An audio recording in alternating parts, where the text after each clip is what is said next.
हम अक्सर सुनते हैं कि शादी का खात्मा बहुत सी कानूनी और माशरती पेचीदगियों का सबब बनता है, लेकिन क्या हमने कभी सोचा है कि इस हवाले से असल कानून क्या कहता है?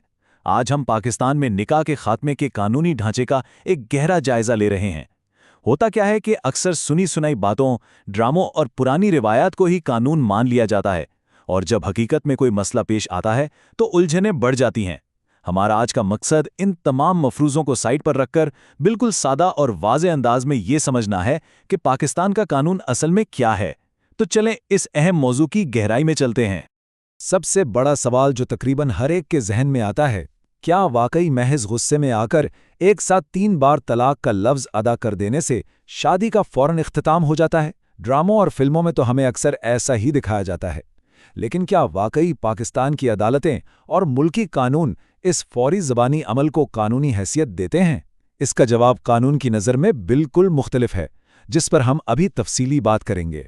इसी तरह एक और बहुत बड़ी कन्फ्यूजन खुला के हवाले से है। क्या खुला हासिल करने के लिए शौहर की रजामंदी या उसकी मर्जी का होना लाजमी है? क्या एक खातून कानूनी तौर पर इस रिश्ते से निकलने का हक रखती है अगर शौहर उसे छोड़ने पर राजी ना हो? ये एक ऐसा सवाल है जो बराए रास्त इंसाफ और हकूक से जुड़ा है, और इसका दुरुस्त कानूनी जवाब जानना हम सब के लिए बेहद ज़रूरी है। और अब जरा आज के डिजिटल दौर की बात कर लें। आजकल राब्ते के लिए व्हाट्सएप और टेक्स्ट मैसेजेस का इस्तेमाल बहुत आम है। तो क्या ऐसा मुमकिन है कि कोई व्हाट्सएप पर पैगाम लिखकर भेज दे कि मैं तलाक देता हूं? तो क्या कानून उसे तस्लीम कर लेगा? क्या डिजिटल दौर में रिश्तों का इख्तिताम इस कदर मामूली और फौरी हो सकता है? ये वो सवालात हैं जो बराए रास्त हमारी रोज़मर्रा ज़िंदगी पर असरअंदाज हो रहे हैं। तो इस सब को समझने के लिए आज हम इन अहम चीज़ों का जायज़ा लेंगे। पहले हम देखेंगे निकाह के खात्मे की हकीकत, फिर तलाक का बाकायदा तरीकाकार, इसके बाद खुला के अमल को समझेंगे, फिर हम तलाक और खुला का आपस में मुआवजा करेंगे, आम कानूनी गलतफहमियों को दूर करेंगे, और आखिर में बच्चों की तहवील और कानूनी दस्तावेजात पर बात करेंगे। तो चलें सबसे पहले बात करते हैं तलाक के तरीकाकार की। देखें, कानून की नज़र में तलाक शौहर का कानूनी हक ज़रूर है, लेकिन यह महज मुंह से निकले हुए चंद अल्फाज का नाम नहीं है। पाकिस्तानी कानून बहुत वाज़ेह है कि ज़ुबानी तौर पर बोले गए अल्फाज बस एक शुरुआत तो हो सकते हैं, लेकिन कानूनी तकाज़े पूरे किए बगैर उन ज़ुबानी अल्फाज की कोई हैसियत नहीं है। दरअसल इस पर अमल दरामद के लिए एक पूरा कानूनी प्रोसेस दरकार है, जिससे गुजरना लाजमी है। और ये कोई हवाई बातें नहीं हैं। इस सब की बुनियाद पाकिस्तान के एक बहुत अहम कानून है, मुस्लिम फैमिली लॉज ऑर्डिनेंस 1961, और ख़ास तौर पर उसका सेक्शन 7। ये वो बुनियादी कानून है जो तलाक के इस पूरे तरीकाकार को कंट्रोल करता है। अदालतों में जब भी ऐसा कोई मामला जाता है तो जज सबसे पहले यही देखते हैं कि क्या इस सेक्शन 7 की पूरी तरह पाबंदी की गई है या नहीं। तो आखिर इस कानून के तहत करना क्या होता है? दरअसल ये 6 मराहिल हैं जिन्हें पूरा करना कानूनी मजबूरी है। सबसे पहला कदम एक बाकायदा तहरीरी तलाकनामा तैयार करना है। फिर उसका नोटिस मुताल्लिका यूनियन काउंसिल के चेयरमैन को भेजा जाता है। तीसरा कदम यह है कि इस नोटिस की एक कॉपी बीवी को भी फराहम की जाए। चौथे मरहले में यूनियन काउंसिल एक सालसी काउंसिल यानी आर्बिट्रेशन काउंसिल बनाती है।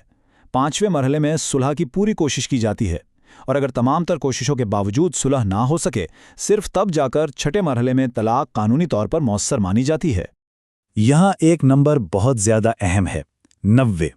कानून ने जल्दबाजी में टूटते घरों को बचाने के लिए 90 दिन का एक ख़ास वक्त मुकर्रर किया है।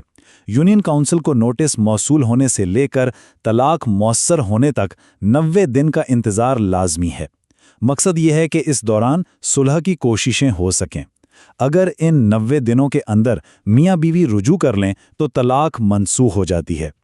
कानून की यही खूबसूरती है जो गुस्से में लिए गए फैसलों को सुधारने का मौका देती है। इस बात को साबित करने के लिए एक तारीखी अदालती फैसला गुलाम फातिमा बनाम अब्दुल कयूम का हवाला देना बहुत ज़रूरी है।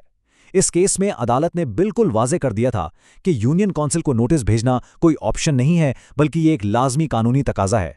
अगर कोई शख्स बार बार तलाक कह दे या लिख दे, लेकिन यूनियन काउंसिल को नोटिस ना दे और वो 90 दिन वाला अमल पूरा ना करे, तो कानून की नज़र में उस तलाक की कोई हैसियत नहीं और शादी बरकरार रहती है।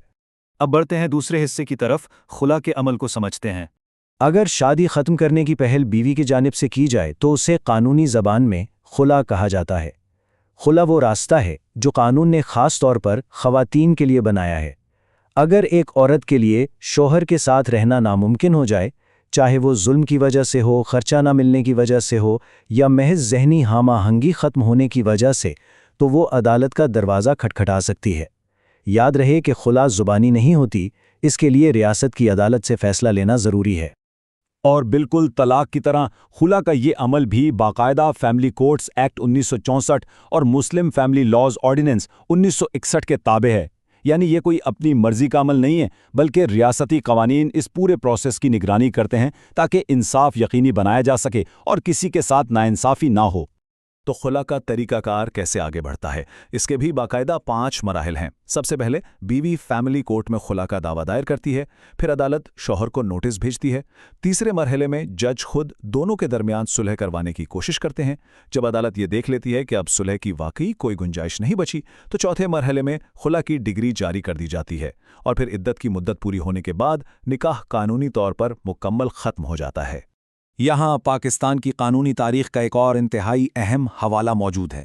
خورشید بی بی کیس میں سپریم کورٹ آف پاکستان نے ایک بہت بڑی غلط فہمی کو ہمیشہ کے لیے دور کر دیا۔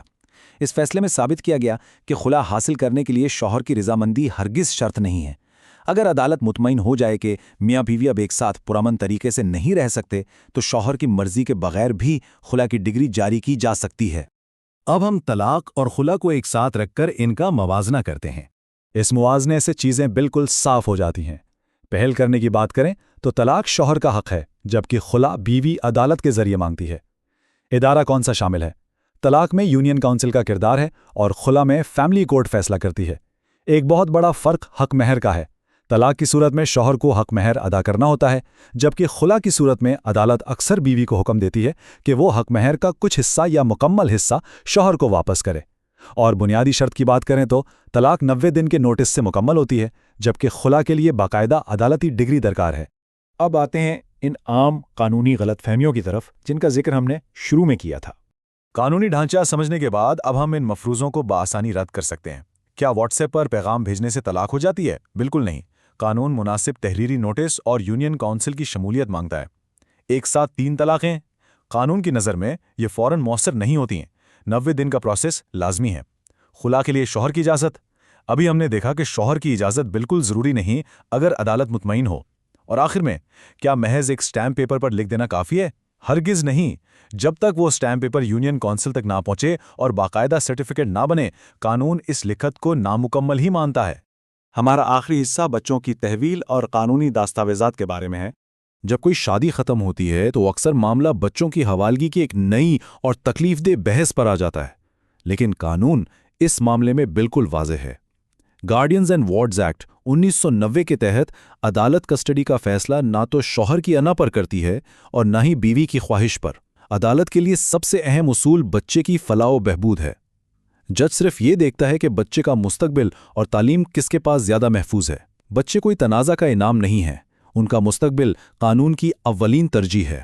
اور ایک آخری چیز جسے اکثر لوگ نظر انداز کر دیتے ہیں اور پھر بعد میں بہت خوار ہوتے ہیں، قانونی کارروائی مکمل ہونے کے بعد نادرہ کے ریکارڈ میں اپنا میرٹل سٹیٹس اپ ڈیٹ کروانا اور یونین کونسل سے طلاق کا باقاعدہ سرٹیفکیٹ حاصل کرنا انتہائی ضروری ہے۔